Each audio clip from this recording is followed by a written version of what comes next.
عزیز، وقتتون خیر باشه. امروز اومدیم بازی رزیدنت اویل 4 نسخه اصلی و اورجینال در یکی از مراحل آخر بازی، تقریبا آخرشه دیگه، خودش نیست. اومدم امروز یه راهنمایی خیلی بزرگی کنم. البته شاید بیش از 80%تون بلد باشه این راهو. خب من با اون 20% دیگه کار دارم.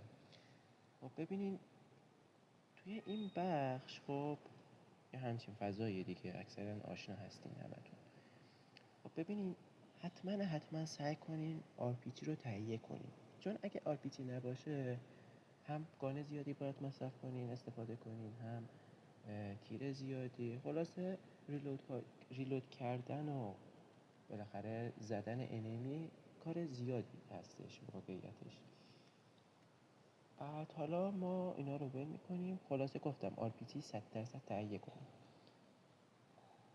نسخه اورجینالش هم هستش که مشاهده میکنین دیگه. انشالله نسخه های ریمیکش هم بازی میکنم، میذارم توی همین چنل. آیدی من که بالا مشخصه، هم اینستاگرام هم روبیکا، کلا همه چیم رو اون آیدیه. خب اینجا زیاد حرف میزنه، من حوصله‌ام نمیکشه. ببینین توی این بخش چند تا گلوله میزنین رو چشم این یاروه. خب حالا من هدفگیریم کامل درست نیست. خب به محض اینکه ببینین اینطوری کرد، لایه محافظ این باز میشه. خب سعی میکنین تو مرحله اول سریع ترین زمان RPG رو انتخاب کنین، یعنی گان اولتون RPG باشه دیگه. با یه نشونه سر یارو رو شلیک میکنین، تموم. مرحله به همین سادگی تموم شد، یعنی ردش کردیم. خیلی ها میان از گان استفاده میکنن، تیرهای زیادی خرجش میکنن، این نمیمیره، سگجونی.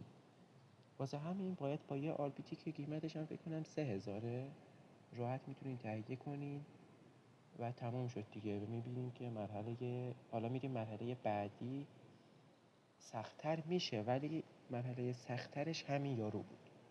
بعد حالا این همه دیگه تیر داریم دیگه، تیر شاتگان و اینا برمیداریم میگیم. خلاصه گفتم دیگه در عرض مثلا 2 دقیقه تمومش کردیم. اینا RPG هم افتاده اینجا. انشالله بازی های دیگه در خدمتتون هستیم.